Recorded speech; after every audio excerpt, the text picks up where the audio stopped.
It's been a while since I talked about a cycle of repetition. I'm going to take a look at that in this video.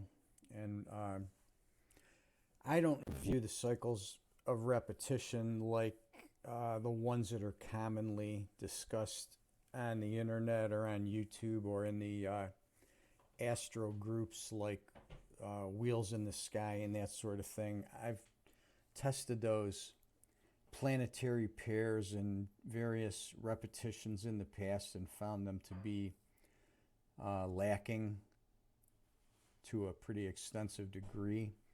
Then I found some other things that worked much more consistently. I do. I view these from two different directions. One is I'll take an astronomical anchor and use a repetition of astronomical cycles off of a certain anchor, which I've never heard discussed in public before, what I'm specifically doing with that. But I've got videos from the past. If you search the channel for cycle of repetition, and I think I did that on the corn market, so maybe throw the word corn in there. That'll turn up those videos from the past that I've done. And the other way I'll do that, I'll just use one of Gann's numerical cycles. And this is a cycle that he has discussed extensively and has also mentioned it as a very important, if not his most important, cycle. Okay, so that shouldn't be that hard to figure out. So what I do, I take that, I go to the past, I'll pick up an extreme high or low, and I'll measure from that point forward, and I'll just clock the pivots out. In this case, here's my chart from the past. Here's my anchor with the vertical line. And you can see we're in this area of consolidation first. So I just chose this high, this low, this high, this low, then this high. Then we had the breakout of the consolidation. So I chose that breakout low. We got volatility expansion here. I chose that high. I chose this low and this high. I could have chosen other small pivots in between here like I did back here, but I didn't in this case. For this example, I'm just going to go with those. So then when I project forward, I'm projecting these dates forward into the current period. And what I'm doing here, my forecast dates coming up are going to begin in late April. So on 4/21, I'll be looking for a high. On 4/26, I'll be looking for a low. On 4/29, I'll be looking for a high. On May 5th, I'll be looking for a low. May 9th should be a high. May 24th should be a low. June 8th a high, June 14th a low, and then June 20th a high.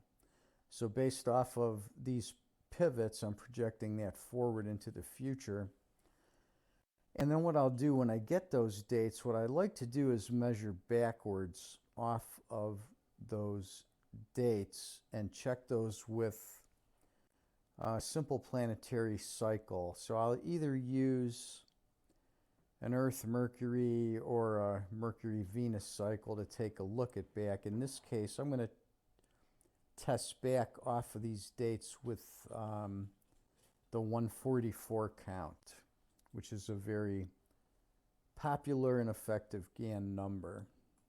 So what I'm doing, I'm taking my future dates and I'm just coming backward 144 days because I want to see if I'm hitting pivots. I'm not necessarily looking for same polarity here, but I want to just make sure that I'm getting some sort of reversal resonance at these points, and that is kind of a pretty decent verification that my forecast dates are going to be good. So if you look at these dates here where I have the arrows, I have a high here, I have a high here, I have a minor one-day high here. I'm one day off of the low at this point. I've got a minor low here with a one-day break up. This is a high, this is a low, and then this is that significant high. So all of those are good hits. Some are a day off, but they're all hits. So everything there jives with what I wanted. So this is also something else that no one that I know of has mentioned before that does this sort of thing. Check your forecast dates backwards with a simple cycle, and that's pretty good cycle count right there, that 144. I'll tell you that directly, and it's also a big clue to the repetition of what I'm doing here.